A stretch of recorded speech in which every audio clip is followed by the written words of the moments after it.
পানিহাটি বিধানসভার আমাদের যে মন কি বাত অনুষ্ঠান, যেখানে মাননীয় প্রধানমন্ত্রী গোটা ভারতবর্ষে যে ছোট ছোট পরিবর্তন ঘটছে, যে পরিবর্তনগুলো ভারতবর্ষে আমূল পরিবর্তন আনার দিকে এগিয়ে নিয়ে যাচ্ছে, ভারতবর্ষকে আত্মনির্ভর ভারতবর্ষ তৈরি করার জন্য এগিয়ে নিয়ে যাচ্ছে, তার কথা উল্লেখ করেন। সেই মন কি বাত অনুষ্ঠানে আমরা উপস্থিত ছিলাম। সাথে আমাদের এই বিধানসভার মনোনীত প্রার্থী অর্থাৎ নরেন্দ্র মোদীর মনোনীত প্রার্থী, আমাদের সকলের শ্রদ্ধেয়া অভয়ের মা রত্না দেবনাথ, তিনি উপস্থিত আছেন। তাকে জোরে একবার হাততালি দিয়ে অভিনন্দন জানাবেন, কারণ তিনি জীবনের সবকিছু হারিয়ে ফেলেছেন। তার একমাত্র মেয়েকে হারিয়েছেন। একমাত্র সন্তান হলে কি হয় সেটা আমিও বুঝি, কারণ আমি আমার মা বাবার একমাত্র সন্তান। সন্তান হারানোর দুঃখ মা বাবার কাছে এর থেকে বড় দুঃখ কিছু হতে পারে না।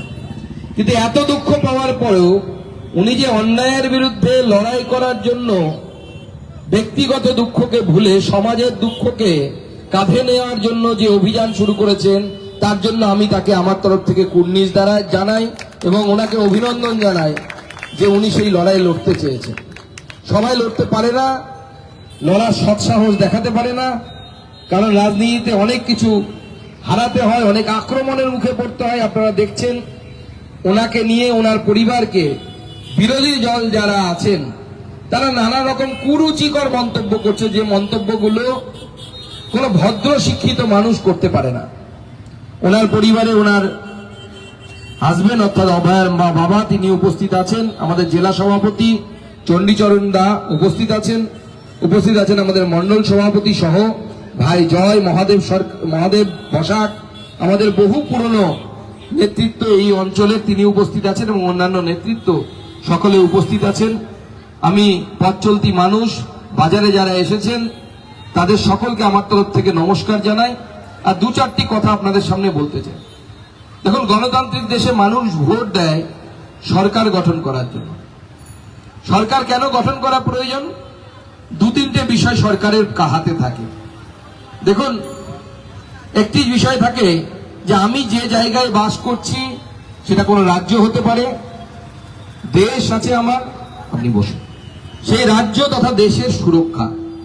তার কারণ আপনি ডাক্তার হন, ইঞ্জিনিয়ার হন, বা আমার মতো প্রফেসর হন বিশ্ববিদ্যালয়ের, বা রিক্সা চালান, বা ব্যবসা করেন, যা ইচ্ছে তাই করেন, আপনার কোটি টাকা থাকলেও যদি আপনার দেশ সুরক্ষিত না থাকে, আপনি যে জায়গাটায় থাকেন সেই জায়গাটা যদি সুরক্ষিত না থাকে, আপনার টাকা পয়সা প্রভাব প্রতিপত্তি কিচ্ছু থাকে না।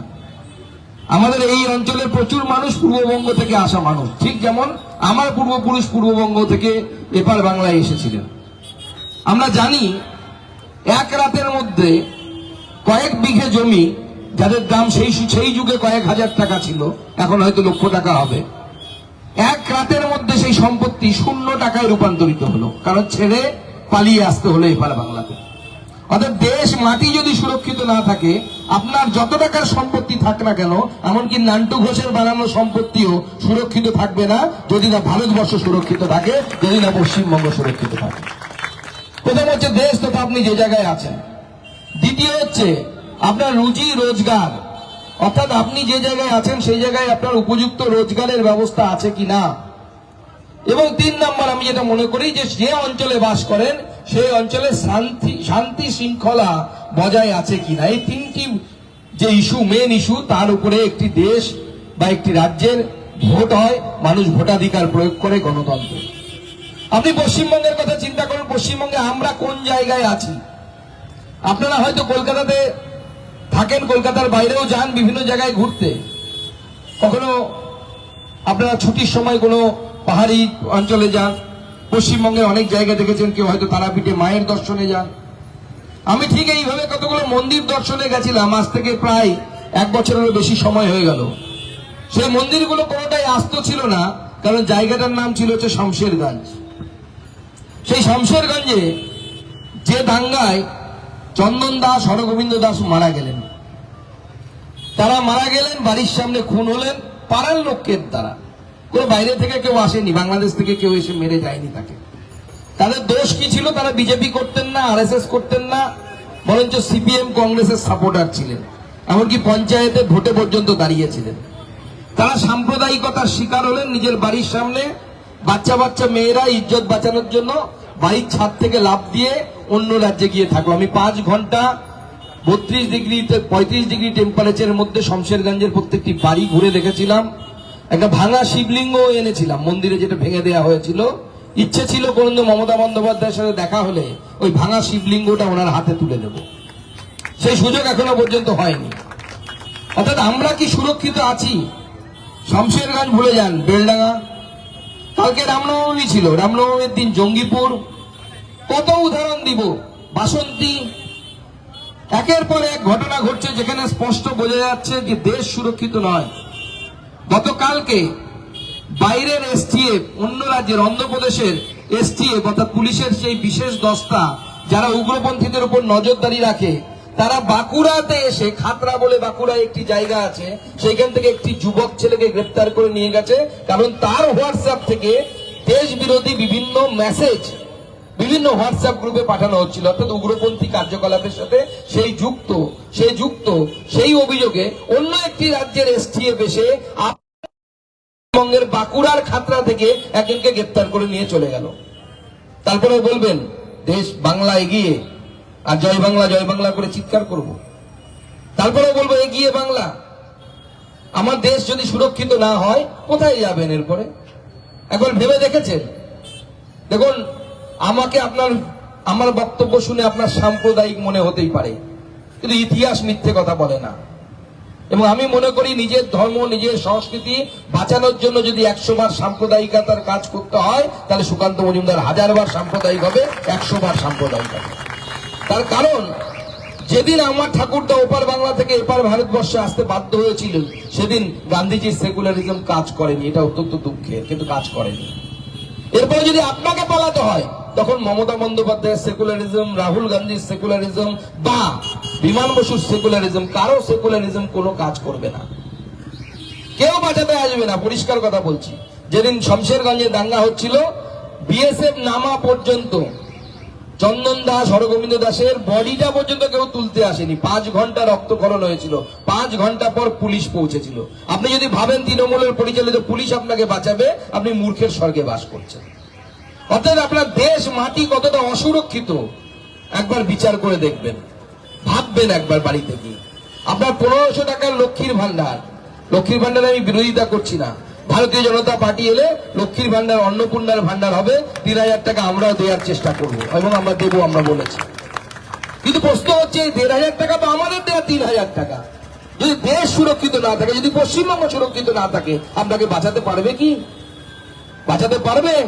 সেদিন যে মেয়েটি, আমার মনে আছে, আমার লাইভে দেখলে এখনো খুঁজে পাবেন, একটি বাচ্চা মেয়ে গ্র্যাজুয়েশন করছে, তার বিয়ে ঠিক হয়েছে শমশেরগঞ্জে, তার মুখটা এখন আমি ভুলতে পারি না, এতদিনে হয়তো তার বিয়ে হয়ে গেছে। সেই মেয়েটি হাত ধরে আমাকে বলেছিল, দাদা আমি এই ছাদ থেকে লাফ দিয়ে পালিয়েছিলাম, কারণ পাশের ঘরে ওই দুষ্কৃতীরা বলছিল এই বাড়িতে একটা মেয়ে আছে, সুন্দর মেয়ে আছে, তাকে ধরে বের করে আন, তার সাথে অসভ্য গালিগালাজ, একে রেপ করব।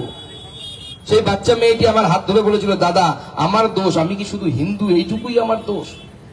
পালিয়ে ছাদের থেকে লাফ দিয়ে সেই মেয়েটি অন্য রাজ্যে ঝাড়খণ্ডে গিয়ে লুকিয়েছিল। 10 দিন পর সেদিন বাড়ি ফিরেছিল, যেদিন আমি শমশেরগঞ্জে গেছিলাম। কোন মিথ্যে সাজানো ঘটনা নাই। যদি প্রমাণ চান, তখনকার লাইভ করা আছে আমার ফেসবুক থেকে, আমি খুঁজে দিয়ে দেব। এটা বাস্তবিকতা। আজকে আমার পশ্চিমবঙ্গ সুরক্ষিত নয়, পশ্চিমবঙ্গের এই অবস্থা। আগামী দিনে কোথায় যাবেন সেটা ভেবে রাখুন, স্পষ্ট বলছি, যদি এই সরকার থাকে। কারণ একটি গাছ লাগালে তার আম টক হবে, আম গাছ লাগালে আজকে বুঝতে পারবে না, যেদিন আমের ফলটা হবে সেদিন বুঝতে পারবে। এবার যদি তৃণমূল কংগ্রেস সরকার আসে, 20 বছর 30 বছর পর আপনার ছেলে মেয়ে, সে ডাক্তার হোক, ইঞ্জিনিয়ার হোক, ব্যবসাদার হোক, তাকে পশ্চিমবঙ্গ থেকে তল্পি তল্পা গুটিয়ে পালাতে হবে। সুকান্ত মজুমদারের ভবিষ্যৎবাণী স্ট্যাম্প পেপারে লিখে রাখুন, কেউ আটকাতে পারবে না, কেউ আটকাতে পারবে না। কোনো প্রধানমন্ত্রী পারবে না, কোনো রাষ্ট্রপতি পারবে না, কোনো মুখ্যমন্ত্রী পারবে না। এই জায়গায় পশ্চিমবঙ্গকে নিয়ে গেছে। আপনি হয়তো পানিহাটিতে বুঝতে পারবেন না, আপনি মুর্শিদাবাদে চলুন আমার সাথে, আমি বুঝিয়ে দেখিয়ে দিয়ে আসবো। আপনি মালদায় চলুন, আপনি দক্ষিণ 24 পরগনায় চলুন, আমি দেখিয়ে দিয়ে আসবো। আজকে এখানকার বিধায়কের মুখের কাছ থেকে আমাদেরকে শুনতে হচ্ছে, এখানকার মানে পশ্চিমবঙ্গের এই বিধানসভার কথা বলছি না, যে দুর্গাপুজোর সময় মাইক বন্ধ রাখতে হবে। এই পাশে ব্যারাকপুর জেলার বিধায়ক বলেছিল। তৃণমূল অবশ্য তার টিকিটটা এবার কেটেছে, কেন কেটেছে জানি না, কিন্তু তার থেকে আরেকজন সাম্প্রদায়িক, বেশি সাম্প্রদায়িক কাসেম সিদ্দিকীকে তার জায়গায় টিকিট দিয়েছে। সে বলেছিল দুর্গাপুজোর সময়, নামাজের সময় মাইক বন্ধ রাখতে হবে। অথচ দুর্গাপুজো বছরের 4 দিন বা 5 দিন হয়, নামাজ প্রতিদিন পড়া হয়। উল্টোটা হওয়া উচিত ছিল, সৌজন্যতার জন্য আমরা দুর্গাপুজোর সময় নামাজের মাইক বন্ধ রাখবো। কিন্তু আমাদেরকে বিধায়ক নসিহত দিচ্ছে, তিনি আমাদেরকে বলছে যে না, দুর্গাপুজোর মাইক বন্ধ রাখতে হবে। এটা আপনার পশ্চিমবঙ্গ। আমি বলে দিইনি বলে সেই বিধায়ক বলেছে, আমি বলেছি বলে সেই বিধায়ক বলেছে নয়, তৃণমূল কংগ্রেসের বিধায়ক বলেছে। আসুন এবার পানিহাটিতে, আপনার নিজের জায়গা, আইন শৃঙ্খলা আছে? কোথায় আইন শৃঙ্খলা আছে? কবে গুলি চলবে আপনারাও জানেন না, তৃণমূল নেতারাও জানে না কে কোথায় গুলি চলবে। নান্টু ঘোষের ভয়ে সবাই ভীত সন্ত্রস্ত, মুখ ফুটে কথা বলার অধিকার নেই, মুখ ফুটে কথা বলতে পারেন না। আমি দুবারের এমপি, আমার এলাকার যে কোনো লোক যে কোনো সময় আমার সাথে এসে দেখা করতে পারে, এবং অন্যান্য এলাকার লোক দেখা করতে পারে। আমার কোনো কাজ পছন্দ না হলে আমার মুখের উপর বলতে পারে যে আপনার এই কাজটা আমার পছন্দ হয়নি। আমরা মন দিয়ে শুনি, মেনে নিই, হ্যাঁ এটা পারছি, এটা পারছি না, করতে পারছি না। কিন্তু এটা কোন ধরনের রাজনীতি এখানে তৈরি করা হয়েছে? আজকে আমরা অভয়ের ক্ষেত্রে কি দেখলাম, একটি বাচ্চা মেয়ের সাথে, এবং এটা rarest of the rare occurrence. কেন? মেয়েটির সাথে, আমাদের অভয়ের সাথে যে ঘটনা ঘটলো, তখন সে সরকারি অন ডিউটি, অর্থাৎ গভর্নমেন্ট অন ডিউটিতে আছে, গভর্নমেন্ট প্রেমিসেসের আন্ডারে, সেখানে এই ধরনের ঘটনা ঘটলো। তার বডিটা কতক্ষণের মধ্যে পোড়ানো হবে এটা ঠিক করবে আমার এলাকার কাউন্সিলর, আমার এলাকার বিধায়ক। কালকে তো আপনার বিয়ের পর, আপনার ছেলের বিয়ের পর ফুলসজ্জা কবে হবে সেটা পর্যন্ত বিধায়ক ঠিক করে দেবে। সেই দিন আসছে, এই বিধায়ক ঠিক করে দেবে কবে আপনার ফুলসজ্জাটা হবে, কবে আপনার ডেলিভারি হবে।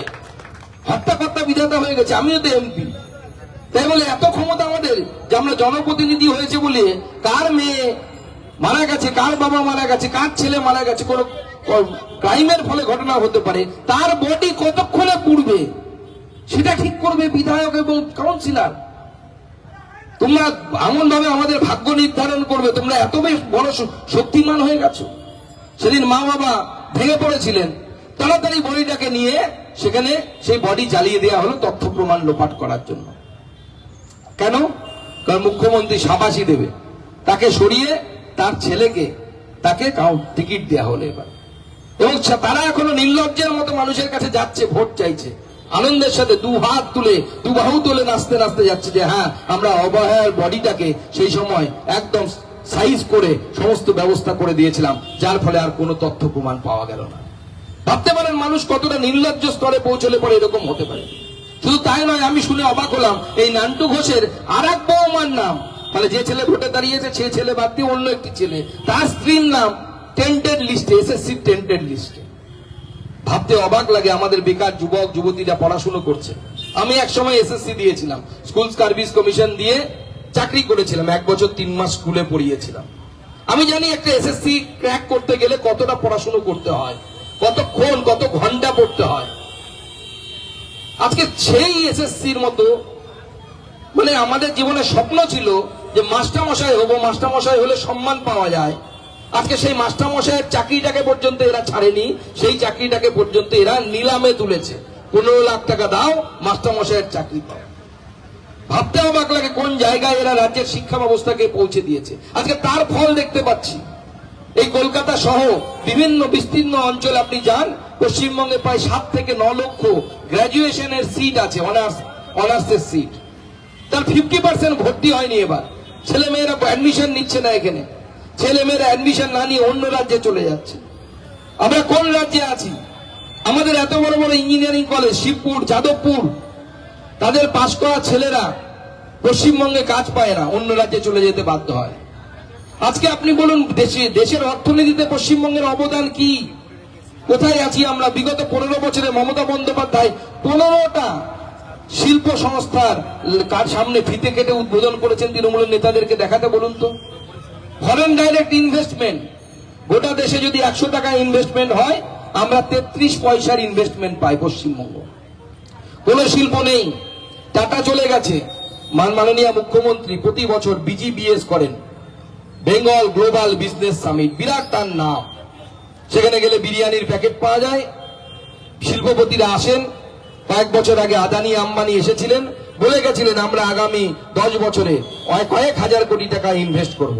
ওই বলে পালিয়ে গেছেন, তারপরে আর দ্বিতীয়বার আসেননি। জানে যে এখানে যদি আমি ইনভেস্ট করতে যাই এত তোলাবাজির টাকা দিতে হবে, ওই তোলা তুলতে কোম্পানি লাঠে উঠে যাবে, এখানে ইনভেস্টমেন্ট করবে না, তারা আসামে যাচ্ছে।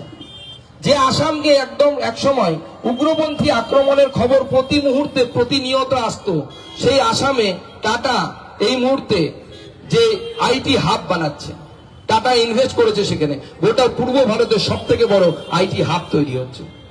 ভারতবর্ষের ডিফেন্স করিডোর তৈরি হচ্ছে তামিলনাড়ুর পর উত্তরপ্রদেশে। কোন উত্তরপ্রদেশে? যে উত্তরপ্রদেশে একসময় বিজেপি যখন ক্ষমতায় ছিল না, অন্ধকার হয়ে গেলে দিল্লি থেকে কেউ রাস্তায় বাই রোড উত্তরপ্রদেশ অব্দি যেত না ভয়ে, এই ধরনের ক্রাইম ঘটতো।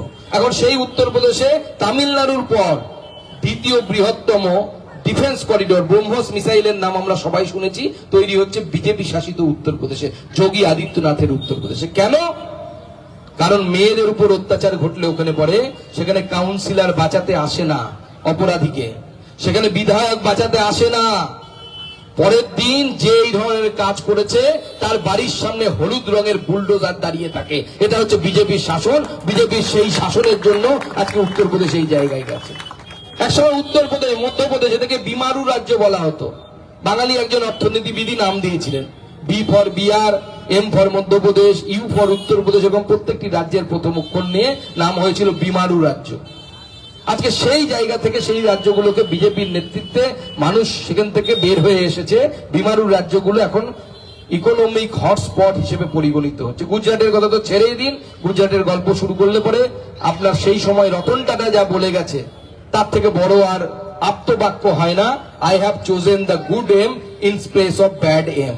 সেই সময় গুড এম আর ব্যাড এম উনি বলে গেছেন যে আমি ব্যাড এম এর জায়গায় গুড এম কে চুজ করলাম। সেই সময় গুড এম মানে নরেন্দ্র মোদী তৎকালীন গুজরাটের মুখ্যমন্ত্রী, আর ব্যাড এম তৎকালীন বিরোধী দলনেত্রী আর বর্তমানে পশ্চিমবঙ্গের মুখ্যমন্ত্রী মমতা বন্দ্যোপাধ্যায়। ইতিহাসও প্রমাণ করেছে যে রতন টাটা ঠিক ছিলেন। গুড এম ভারতবর্ষের প্রধানমন্ত্রী হয়েছেন, আর ব্যাড এম পশ্চিমবঙ্গকে নিচের দিকে তলানিতে নিতে নিতে নিয়ে যেতে যেতে একদম অতল গহ্বরে পৌঁছে দিয়ে গেছেন। এটা রতন টাটার ভবিষ্যৎবাণী সেই সময় করে গেছিলেন উনি, আজ সত্য প্রমাণ হয়েছে। এই জায়গা থেকে আমাদেরকে বেরিয়ে আসতে হবে। আজকে দেখুন মাননীয় প্রধানমন্ত্রী উল্লেখ করলেন ভারতবর্ষের বিভিন্ন জায়গায় গেলে ছাদের উপরে সোলার প্যানেল দেখতে পাওয়া যায়। পশ্চিমবঙ্গে তাকান, কোথাও সোলার প্যানেল দেখতে পাবেন না। কারণ কি? রাজ্য সরকারের তরফ থেকে যে সহযোগিতা প্রয়োজন সেই সহযোগিতা পাচ্ছি না। আপনি আপনার বাড়ির ছাদে প্যানেল বসাবেন, কেন্দ্র সরকার নরেন্দ্র মোদী আপনাকে প্যানেলে ৭৫,০০০ টাকা ভর্তুকি দিচ্ছে, ৭৫,০০০ টাকা সাবসিডি দিচ্ছে। প্রধানমন্ত্রী মুক্ত ঘর বিজলি যোজনা সবাই লাগাতে পারেন, আপনার বাড়ির ইলেকট্রিক বিল জিরো হয়ে যাবে। কিন্তু প্রধানমন্ত্রীর এই এত ভালো একটি প্রকল্প, যাতে কেন্দ্র সরকার ৭৫,০০০ টাকা ভর্তুকি দিচ্ছে, যাতে আপনার ইলেকট্রিক বিল প্রায় শূন্য হয়ে যাবে। যারা আমরা কম ইলেকট্রিক বিল খরচ করি তাদের বাড়িতে শূন্য হয়ে যাবে, সেই ধরনের প্রকল্প এখানে চালু হতে দিচ্ছে না। শুধুমাত্র রাজনৈতিক প্রতিহিংসা, প্রধানমন্ত্রীর নাম হবে বলে। আমরা আয়ুষ্মান ভারত এখানে চালু হতে দিচ্ছে না। দিল্লির যারা জনগণ তারা দিল্লি সরকারের ৫ লক্ষ টাকা পাচ্ছে, ঠিক যেরকম স্বাস্থ্য সাথীতে বলে পাওয়া যায়, আর কেন্দ্র সরকারের ৫ লক্ষ টাকা, ১০ লক্ষ টাকার চিকিৎসা পাচ্ছে দিল্লির জনগণ। আর এখানে আমরা স্বাস্থ্য সাথী নিয়ে ব্যর্থ সাথী হয়ে ঘুরে বেড়াচ্ছি। কাজের কাজ কিছু হয় না। হসপিটালে গেলে বেড পাবেন না, স্বাস্থ্য সাথীর কার্ড দেখলে পরে নার্সিংহোম নাক সিটকিয়ে আপনাকে এমন ব্যবহার করবে দেখে মনে হবে যে আপনি মনে হয় অন্য দেশ থেকে এসছেন, কঙ্গো বা আফ্রিকার কোনো দেশ থেকে এসছেন, আপনি কোনো একটা কার্ড নেই। আমাদের ভিডিও ভালো লাগলে লাইক এবং শেয়ার করুন। কমেন্ট সেকশনে গিয়ে জানান আপনাদের মতামত। আরও ভিডিও পেতে আমাদের চ্যানেল সাবস্ক্রাইব করুন এবং প্রতি মুহূর্তে খবরের আপডেট পেতে প্রেস করুন বেল আইকন।